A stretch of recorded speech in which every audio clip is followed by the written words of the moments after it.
할렐루야. 오늘도 이렇게 온라인으로지만 수요 예배로 주님 앞에 나오시는 모든 성도님들에게 하나님의 크신 은혜가 함께 하시기를 소망합니다.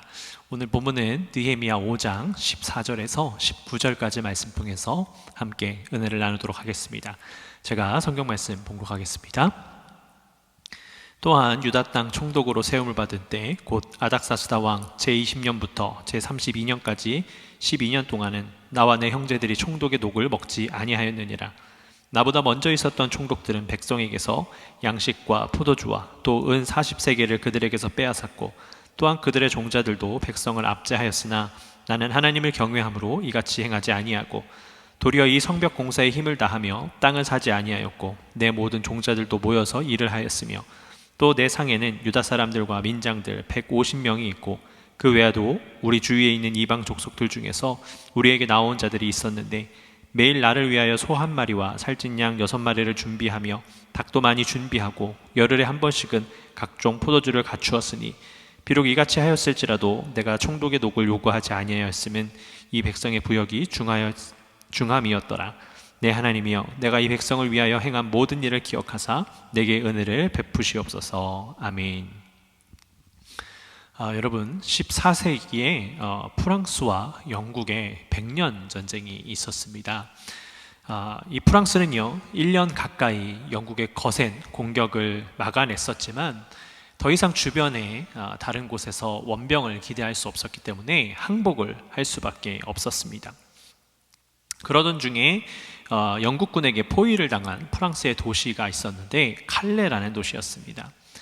그 도시가 이제 영국 왕 에드워드 3세에게 항복의 사절단을 보냈습니다.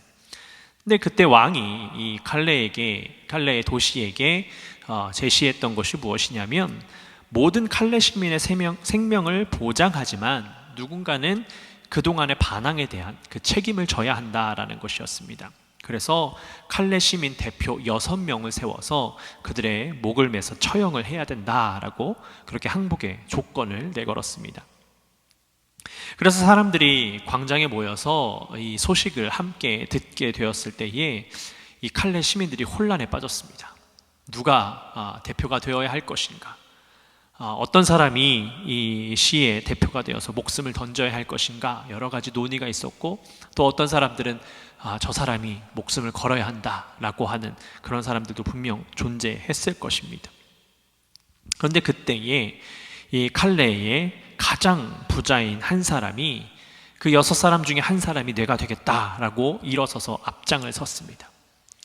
그는 그렇게 앞장서서 시민들에게 말했습니다. 칼레 시민들이여 용기를 내시오라고 그렇게 외쳤습니다. 그때에 그 뒤에 일어난 사람들이 시장이 있었고 또 상인이 있었고 법률과 또 부유한 귀족들이 대표가 되겠다, 내 목숨을 던지겠다라고 그렇게 앞으로 나왔습니다. 그렇게 시민을 대표해서 죽을 6명이 정해지고 나서 그 다음날 이제 밧줄을 목에 걸고 교수형에 처하기 위해서 그 교수대에 올라갔습니다. 근데 그 처형이 되려는 순간에 그 임신한 에드워드 3세의 임신한 왕비가 그 왕에게 간청을 했습니다. 그래서 그 사람들을 살려주게 되었다라는 이야기가 있지요. 여러분, 이 이야기는 그 노블레스 오블리주라고 하는 그러한 상징적인 이야기로 계속해서 전달이 되어지는 그러한 스토리입니다. 이 노블레스 오블리주라는 말은요, 이 사회적으로 지위를 가진 사람들은 그들의 지위만큼 사회에 대한 의무를 다해야 한다라는 의미를 가지게 되었습니다. 그러니까 그들이 가지고 있는 특권에는요, 책임이 뒤따르고 그만큼 고귀한 신분일수록 그 의무에 충실해야 한다라는 것을 의미하는 겁니다. 사실 이 용어는요, 이 초기 로마 시대에 왕과 귀족들이 보인 투철한 도덕의식과 솔선수범하는 공공정신에서 비롯된 용어라고 합니다. 그런데 여러분, 오늘 성경을 보니까 오늘 본문 속에서 이 느헤미야의 모습이 그야말로 이 노블레스 오블리주의 모습을 아주 잘 실천하는 그런 모습이 아닐까라는 생각이 듭니다. 여러분, 우리가 지난주에도 말씀을 나누었지만 지금 현재 상황이 어떤 겁니까? 성벽을 재건하고 있는데 육체적으로도 너무나도 힘들고 어려운 상황인데 그들 가운데 또 이제 환경도 뒷받침해주지 못해서 흉년이 들고 또 유다의 지도 계층들이 어려운 일을 돌보는 것이 아니라 오히려 착복하고 더 힘들게 하는 그러한 상황 속에서 시민들이 소리를 높여서 외치고 있던 그런 순간이었습니다. 그때에 이 느헤미야는요, 자신이 높은 지위를 이용해서 무언가 자기 뜻대로 또 혹은 자기의 이익을 추구하면서 살아갔던 것이 아니라 어려운 이들을 오히려 돌보는 그런 인물이었음을 오늘 성경 말씀을 통해서 잘 깨달을 수가 있습니다. 성경 말씀을 보니까 그는요, 유다 총독으로 있는 12년이라는 시간 동안 다른 이들을 착취하는 것이 아니라 오히려 어려운 이들을 돌보았고요, 그가 가지고 있는 것들을 나누는 삶을 살았던 것을 보여주고 있습니다. 그래서 그가 고백하기를 오늘 본문의 마지막에 보면 내 하나님이여 내가 이 백성을 위하여 행한 모든 일을 기억하사 내게 은혜를 베푸시옵소서라고 그렇게 기도를 하고 있습니다. 여러분, 자칫 우리가 이 마지막 문구만, 성경 말씀만 본다면 느헤미야가 하나님, 나는 이렇게 잘했습니다. 그리고 내 전에 있던 총독들은 다 나처럼 하지 않았으니까, 하나님의 뜻을 따르지 않았으니까 하나님 그들은 벌 주시고 하나님 나에게는 은혜를 베풀어 주시길 원합니다 라고 기도하는 것처럼 생각을 할 수가 있습니다. 그러나 느헤미야의 이 기도는요, 그런 자신을 생각하는 기도가 아니었습니다. 하나님을 경외함으로, 하나님을 두려워함으로 이러한 기도를 하고 있다는 것을 우리가 분명히 기억해야 될 것 같습니다. 느헤미야는 오늘 본문 속에서 스스로 고백하기를 다른 총독들과 다르게 다른 백성들에게 세금을 거두고 어려움을 더하게 하지 않았다라고 이야기하면서 15절 말씀을 보니까요, 나는 하나님을 경외함으로 이같이 행하지 아니하였다라고 그렇게 고백을 하고 있습니다. 여러분, 그는 하나님을 두려워하였기 때문에 그가 범죄하지 않았던 것이지요. 여러분, 우리가 하나님을 두려워하는 삶, 하나님을 경외하는 삶을 살아가다 보면 우리에게 은혜가 주어지는데요, 우리에게 주어지는 은혜가 무엇이냐면 내 삶을 돌아볼 수 있게 만드신다라는 겁니다. 여러분, 우리의 이 육체를 보면요, 우리의 눈이 이 앞에 달렸습니다. 그죠? 그래서 우리는 나를 보기보다 다른 사람을 더 쉽게 보게 되어 있습니다. 그러니까 다른 사람이 무엇을 하는지, 어떤 것이 잘못되었는지, 어디가 더럽고 어디가 추한지 우리가 계속해서 보고 있기 때문에 너무나도 잘 아는 것이죠. 그러다 보니까 다른 사람은 잘 보는 반면 나 자신은 쉽게 보지 못하는 것을 보게 됩니다. 그게 인간의 본성인 것 같습니다. 어떻게 보면 우리의 육체가 이렇게 생겼기 때문에 그런 것은 아닌가라는 생각을 해보기는 하지만, 여러분, 중요한 것은요, 우리는 육적인 눈만 가지고 있는 것이 아니라는 겁니다. 우리는 그리스도와 함께 그리스도의 눈을 가지고, 영적인 눈을 가지고 우리의 삶을 돌아보는 그런 영적인 눈을 뜨는 그러한 사람들이 되어야 될 줄로 믿습니다. 여러분, 그렇다면 이 영적인 눈, 그것은 무엇을 보는 것일까요? 그 영적인 눈은요, 다름이 아니라 우리가 그리스도로 우리의 모습을 보는 겁니다. 자, 눈은 어디에 달렸다고요? 앞에 달려 있습니다. 그래서 상대방을 보게 되는 것이죠. 그런데 우리가 나로 다른 사람을 보는 것이 아니라 예수 그리스도로 나를 보는 것이죠.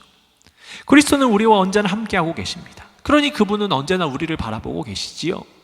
그러니 그분의 시각으로 나의 삶을 바라보는 겁니다. 그분의 시각으로 다른 사람을 바라보는 것이 아니라 그분의 시각으로 나를 바라봄으로 인해서 내 안에 부족하고 내 안에 연약한 것들, 내 안의 죄성을 우리가 목도할 수 있어야 하는 것입니다. 그래서 그 부족함을 느끼면서 우리가 더욱더 세상 가운데 나 자신을 드러내려고 하는 것이 아니라 더욱더 겸손함으로 하나님 앞에 무릎 꿇음으로 나아가는 삶을 살아야 된다는 것이지요. 오늘 이 노블레스 오블리주, 이 느헤미야의 모습이 바로 이러한 모습입니다. 하나님을 알고 또 하나님을 제대로 만나고 나니까 내가 얼마나 연약한 존재인지를 잘 깨닫는 것이지요. 그리고 자신 안에 있는 죄성이 눈에 잘 보이는 겁니다. 그러니까 그 때문에 하나님께서 나를 멀리 하실까봐, 하나님께서 나를 내버려 두실까봐, 나를 지켜보지 않으실까봐, 나를 사랑하지 않으실까봐 염려하면서, 걱정하면서, 두려워하면서 나 자신을 계속해서 관리하게 되는 겁니다. 하나님 앞에 온전히 서서 하나님께서 나를 사랑하시고 하나님께서 나를 지켜주시는 그 삶을 살기 위해서 노력한다는 것이지요. 여러분, 이렇게 하나님을 두려워한다는 것은 자기 자신이 보여야 하는 것입니다. 왜냐하면 하나님을 두려워한다는 말은 하나님의 존재를 확실히 믿고 있다는 것을 보여주는 반증이기 때문입니다. 자, 여러분, 우리가 하나님을 믿고 있으면 하나님께서 우리를 보시기 때문에 내 안에 있는 죄성이 드러납니다. 여러분, 우리 가운데 나는 죄가 없다라고 이렇게 말씀하실 수 있는 분들이 계십니까? 과연 우리 안에 죄가 없는 사람이 어디 있겠습니까? 우리는 모두 다 죄인입니다. 그러니까 하나님을 믿으면 우리가 주님 앞에 정말로 낱낱이 우리의 죄성이 드러나기 때문에 하나님 앞에 나아가면 두려울 수밖에 없고요, 경외심이 들 수밖에 없어요. 그러니까 두려움이 없는 사람은 하나님을 제대로 믿지 못하는 것 같습니다. 얼마 전에 안타까운 사건이 있었습니다. 계속해서 이 미국 땅에 동양인을 혐오하는 이 팬데믹 사건으로 인해서 동양인을 핍박하는 그런 사람들이 자꾸만 일어나고 있죠. 근데 한 청년이 안타깝게도 사람들을 이 스파에서 여러 명의 사람들을 살해하는 총격 사건이 있었습니다. 근데 알고 보니까요, 그 청년이 신실한 크리스천이었다라는 뉴스를 봤습니다. 글쎄요, 제가 명확하게 그 사람을 알지는 못하기 때문에 어떻게 살아왔는지 저는 알지 못합니다. 그냥 매체를 통해서 알 뿐이죠. 그러나 제가 느끼기에 자기 자신은 그렇게 신실한 그리스도인이라고 살아갔다라고 하지만 저는 그가 마지막에 한 행동으로 보아서 그는 결코 하나님을 믿는 사람, 하나님을 두려워하는 사람이 아니었던 것 같습니다. 하나님을 두려워하는 사람이 어떻게 다른 사람의 생명을 그렇게 쉽게 앗아갈 수 있겠습니까? 하나님을 목도하면서 하나님의 시각으로 나를 바라보면서 나의 삶을 정결하게 해야 되는데, 여러분, 하나님께서 세상을 정결하게 하시고 하나님께서 일하시는 것인데 그 일을 내가 행하겠다라고 한다면 그거 과연 하나님을 제대로 믿고 있고 하나님을 경외하는 사람이었을까요? 여러분, 그러니 우리는 정말 하나님을 온전히 믿으면서 경외심을 가지고 나 자신을 온전히 돌아보면서 내 안에 죄성이 자라나지 않도록 더욱더 낮아지는 그러한 삶을 살아야 될 줄로 믿습니다. 여러분, 오늘 본문 속에서 보시면 이 느헤미야는 자신이 하나님을 두려워하는 사람이라고 고백합니다. 자기 자신을 돌볼 줄 알고 자기 자신 안에 죄성이 들어오지 못하도록 노력하는 그 사람의 모습을 잘 보여주고 있습니다. 여러분, 만일 그가 하나님을 잘 믿지 않았다면, 제대로 믿지 않았다면, 하나님을 두려워하는 사람이 아니었다라면 아마도 그도 다른 이스라엘의 총독들과 마찬가지의 사람이었을 겁니다. 하나님의 사역을 감당하는 수많은 이 성경의 인물들을 보면요, 그들은 항상 영적인 눈을 뜨고 있었습니다. 그래서 자기 자신이 얼마나 연약한 존재인지 그것을 깨달았기 때문에 매 순간마다 하나님 앞에 묻고 기도하면서 나아가는 그러한 모습을 보게 됩니다. 그렇게 매 순간마다 물으니까 하나님과의 관계가 친밀해질 수밖에 없습니다. 하나님과 가까워지다 보니까 재성을 키우기보다는 하나님께서 허락하여 주신 은혜와 그 풍성한 축복을 키워나가는 삶을 살아가는 것이지요. 그래서 예수님께서 말씀하시기를 어떤 사람들은 자기 눈 속에 있는 들보는 보지 못하고 남에게 있는 작은 가시를 지적한다라고 말씀하십니다. 그만큼 예수님께서도 영적인 눈을 뜨고 내 안에 있는 연약함을 보라는 겁니다. 다른 사람의 연약함, 다른 사람의 죄성, 다른 사람의 잘못을 자꾸 따지고 들어갈 것이 아니라 내 안에 있는 연약함을 보면서 하나님 앞에서 다시금 정결함을 얻어서 하나님과 더욱더 친밀한 삶을 살아가라고 그렇게 말씀하고 있는 것이지요. 여러분, 오늘 본문은 결코 이 느헤미야가 다른 총독들이 하지 못한 일을 내가 했으니 나는 더 많이 축복을 받고 나는 더 많이 누리겠다라고 고백하는 내용이 아닙니다.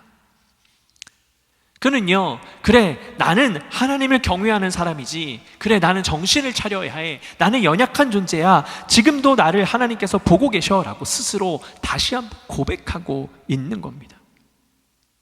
이 살아계신 하나님께서 이 느헤미야를 바라보고 계시기 때문에 자기 자신이 지금 정신을 차리지 않으면 자칫 잘못하면 나도 과거에 잘못된 삶을 살았던, 과거에 그들을 핍박하였던 그 총독들과 마찬가지로 죄를 지을 수 있으니 나는 다시금 정신을 차려야지라고 하면서 고백하고 있는 겁니다.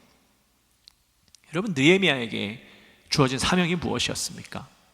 그것은 다름이 아니라 성벽을 재건하는 일에 부르심을 받았습니다. 그런데 그가 하나님께서 부르신 그 사명이 아니고 땅을 사고 또 동포들을 억압하고 대부업을 하면서 그 시간을 자기 자신의 사리사욕을 채우는 데 썼다면, 여러분, 그가 과연 하나님의 이 말씀을 기록하고 하나님의 뜻을 이루는 사람, 성벽을 재건하는 위대한 인물로 우리가 기억하겠습니까?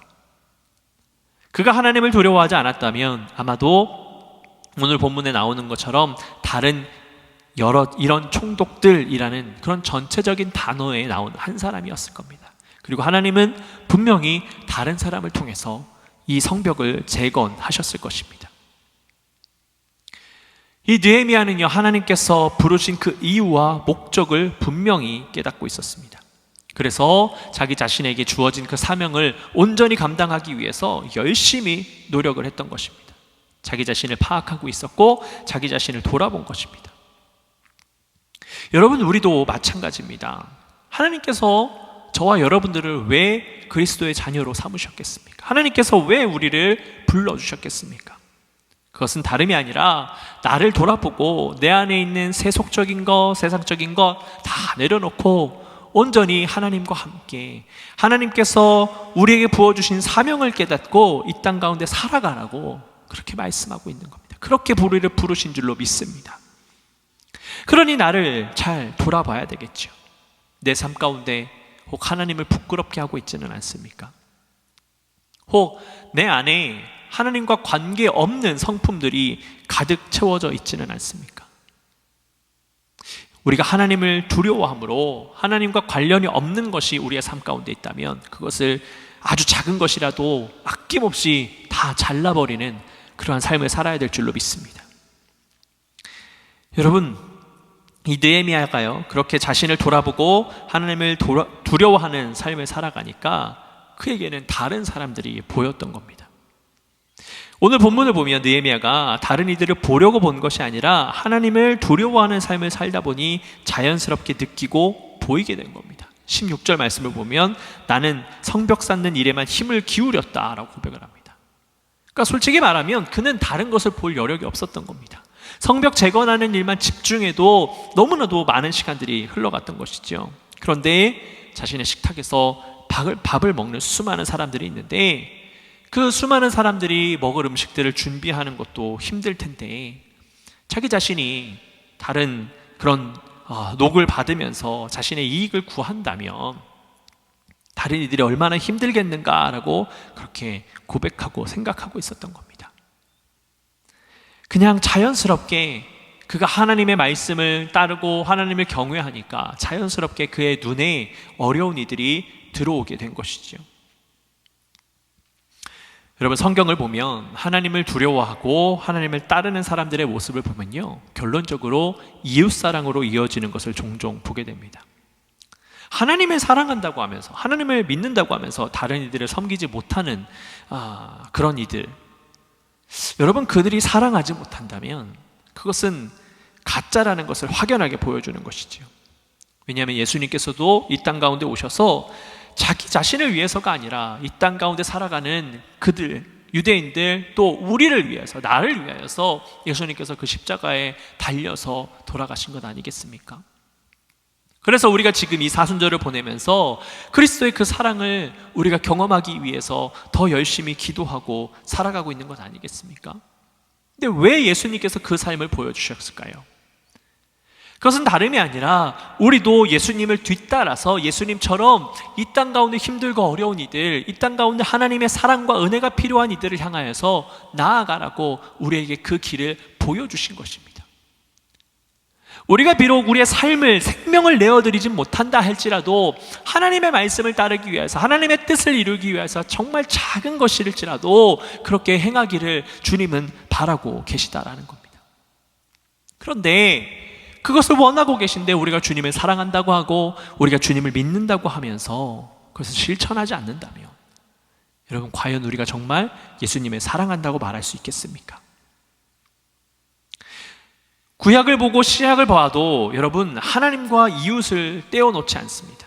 그래서 우리의 신앙은요, 결국 이웃이라고 하는 그런 시선에서 절대로 분리할 수가 없습니다. 그러니까 예수를 믿는 사람이라고 하는 타이틀은 이웃사랑을 떼어놓을 수 없는 것이지요. 여러분, 사도행전 10장 말씀을 보면 고넬료가 나옵니다. 그는 유대인이 아니었습니다. 로마의 군대 백부장이었습니다. 그런데 그런 그가 하나님을 두려워했습니다. 그리고 그가 한 일은요, 유대 백성에게 자선을 많이 베풀면서 그렇게 하나님께 기도하는 사람이었습니다. 그렇게 하나님을 두려워한 그가 하는 일은 어려운 상황에 처한 이들을 무시하지 않고요, 그들을 돌보아 주었다는 겁니다. 그래서 그를 통하여서 하나님께서 말씀해 주셔서 그는 사도 베드로를 통하여서 복음을 영접했고 받았고, 또 성령을 받고 사도 베드로를 통하여서 세례를 받게 되었습니다. 그에 관해서 기록하고 있는 사도행전 10장 31절 말씀을 보면 천사가 자신에게 나타나서 하나님께서 내 기도를 들으시고 내 자선 행위를 기억하고 계신다라고 그렇게 고백하고 있습니다. 그가 한 일은 하나님은 항상 보고 계셨고 그것으로 인하여서 하나님은 기뻐하고 계심을 알려주었습니다. 우리가 하나님을 사랑하고 두려워하는 삶을 살아가는데 하나님만 두려워해서 다른 사람들을 무시한다면 그것은 우리가 하나님을 잘 모르고 행동하는 것입니다. 하나님을 두려워하는데, 경외하는데 자기 자신만 알더라라고 성경에 기록된 것 보신 적 있으십니까? 하나님을 경외하고 하나님을 사랑하는 이들은요, 모두 다 이웃을 사랑하고 이웃을 돌보는 이들이었다는 것을 여러분 잘 아실 것입니다. 오늘 본문 속에서도 느헤미야는 하나님을 두려워하면서 자기 자신만을 생각했던 것이 아니라 하나님께서 사랑하시는 그 백성들을 향하여서 긍휼의 마음을 품고 하나님께서 허락하신 그 마음을 품고 나아간 인물이었다는 것을 기억해야 됩니다. 그래서 그러므로 인해서 자기에게 주어진 것이 얼마나 있겠습니까? 사실 그에게 허락되어진 많은 사람들이 있었습니다. 그러니까 그들을 섬기기 위해서라도요, 많은 물질이 필요했을 겁니다. 그런데 그는 욕심을 내기보다 하나님께서 허락하여 주신 일에 집중하면서 그리고 그 사명에 함께 동참하는 이들을 위해서 자기 자신을 내어주는 삶을 살았습니다. 그러니 그가 기도할 때에 하나님 앞에 은혜를 베풀어 주십시오라고 기도할 수밖에 없었던 건 아닐까요? 그도 나누는 삶을 살았기 때문에 그에게 아무것도 없이는 줄 수 있는 것이 없었기 때문에 그가 그렇게 고백한 것 아니겠습니까? 그런데 우리는 실천하지도 않고 우리가 삶을 살아가고 있지도 않으면서 계속 은혜를 부어달라고 기도하고 있지는 않습니까? 하나님의 방법으로는 전혀 살아가지 않으면서 우리에게 천국을 달라고 그렇게 기도를 하고 있지는 않습니까? 여러분, 그것은요, 공부를 전혀 하지 않은 학생이 좋은 대학에 가게 해달라는 것과 마찬가지예요. 공부도 하지 아니하고 봉사활동도 하지 아니하고 사회적인 활동도 하지 않으면서 이 미국으로 치면 아이브리그 가게 해달라고 하는 그것과 마찬가지입니다. 여러분, 그런 기도를 여러분들이 들으신다면 어떤 생각이 드시겠습니까? 콧방귀 끼지 않겠습니까? 여러분, 마찬가지입니다. 하나님의 은혜도 마찬가지예요. 값없이 주시는 것이지만 우리가 믿음으로 살아가는 것이 전제될 때에 그 은혜가 값없이 주어지는 것입니다. 말씀을 실천하지 않는다라고 하는 것은요, 믿음이 없는 겁니다. 믿는다라고 하는 것은 그냥 주님이 나를 구원하셨구나라고 그냥 머리로 아는 것이 아니고요, 믿음이라는 것은 내가 머리로 믿었다면 입술로 고백하고 입술로 고백한다는 것은 내 삶으로 실천하는 것을 의미하는 겁니다. 그러니까 즉 믿음은 실천입니다. 그 말씀을 지켜나가는 삶을 살아야 되는 것이지요. 근데 그 말씀을 지켜나가지 않으면서 그렇게 은혜를 베풀어 달라고, 나를 축복해 달라고 기도한다면 여러분, 하나님께서 과연 그 기도에 응답하실 수 있겠냐라는 겁니다. 복음서에서 보면 예수님께서 이방 여인을 향해서요, 식탁에 음식을 개들에게 주지 않는다라고 강경하게 말씀하셨습니다. 그러나 그 여인이 뭐라고 이야기했습니까? 그 식탁의 부스러기를 개들이 먹고 살아갑니다라고 고백하지요. 그녀가 그렇게 간절하게 고백했을 때에, 주님을 향한 믿음을 드러냈을 때 그 여인은 기적을 경험할 수 있었습니다. 여러분, 그런 것처럼 우리의 삶이 그래야 될 줄로 믿습니다. 우리의 믿음을 드러내야 됩니다. 우리의 믿음을 실천함으로써 이 땅 가운데 보여주는 삶을 살아야 될 줄로 믿습니다. 그래서 내가 높아지는 것이 아니고요, 온전히 주님이 높아지고 주님의 뜻을 이 땅 가운데 펼쳐 보이면서 예수 그리스도의 이름이 승리하는 그러한 기적을 맛보는 삶이 되어야 될 줄로 믿습니다. 그럴 때에 주님께서 우리의 삶을 책임져 주실 줄로 믿습니다. 이 느헤미야가 다른 것을 보지 아니하고 하나님께서 주신 사명을 가지고 계속 노력했을 때에 비록 힘들고 어려운 순간들이 있었지만 하나님께서 그를 도와주셨고요, 결국 성벽을 재건하는 그 기적을 경험할 수 있었던 것처럼 우리의 삶 가운데 비록 힘들고 어렵다 할지라도, 어려운 순간이 온다 할지라도 주님을 계속해서 바라보면서 담대하게 말씀을 실천함으로 나아갈 때에 주님께서 우리의 삶을 변화시켜 주시고 주님께서 우리의 이 삶을 이 시간에 역사의 주인공으로 만들어 주실 줄로 믿습니다. 어려울 때일수록 더욱더 주님 앞에 나아가야 됩니다. 힘들 때일수록 주님을 바라봐야 합니다. 그리고 말씀을 실천해야 합니다. 그럴 때에 주님께서 느헤미야를 들어 쓰신 것처럼 여러분들의 삶을 들어 쓰시고 여러분들을 축복하시고 인도하여 주실 줄로 믿습니다. 우리 함께 기도하겠습니다. 사랑의 아버지 하나님, 감사합니다. 주님, 우리가 함께 말씀으로 나아갑니다. 이 사순절 수요일 아버지 하나님, 우리가 온전히 깨닫게 하여 주시고 말씀으로 변화되게 하여 주시고 주님의 능력을 통하여서 아버지 주님과 교통하는 삶을 살아갈 수 있도록 인도하여 주시옵소서. 그리하여서 이 땅 가운데 겸손함으로 주님의 말씀을 실천함으로 아버지 하나님의 그 이름을 드높이길 원합니다. 힘들고 어렵다 할지라도 말씀을 실천하는 일에 더욱더 매진하게 하여 주시고 아버지 어려운 환경 속에서도 하나님을 향한 믿음을 잃지 아니하고 끝까지 주님만을 위해서 살아가는 온전한 주의 백성들이 될 수 있도록 주님 축복하시고 인도하여 주시옵소서. 주님께서 우리의 삶 가운데 날마다 함께 하실 것을 믿사오며 사랑이 많으신 예수 그리스도의 이름으로 감사하며 기도드렸습니다. 아멘. 하늘에 계신 우리 아버지여, 이름이 거룩히 여김을 받으시오며 나라의 임하옵시며 뜻이 하늘에서 이룬 것 같이 땅에서도 이루어지이다. 오늘날 우리에게 일용할 양식을 주옵시고 우리가 우리에게 죄 지은 자를 사하여 준 것 같이 우리의 죄를 사하여 주옵시고 우리를 시험에 들게 하지 마옵시고 다만 악에서 구하옵소서. 대개 나라와 권세와 영광이 아버지께 영원히 있사옵나이다. 아멘.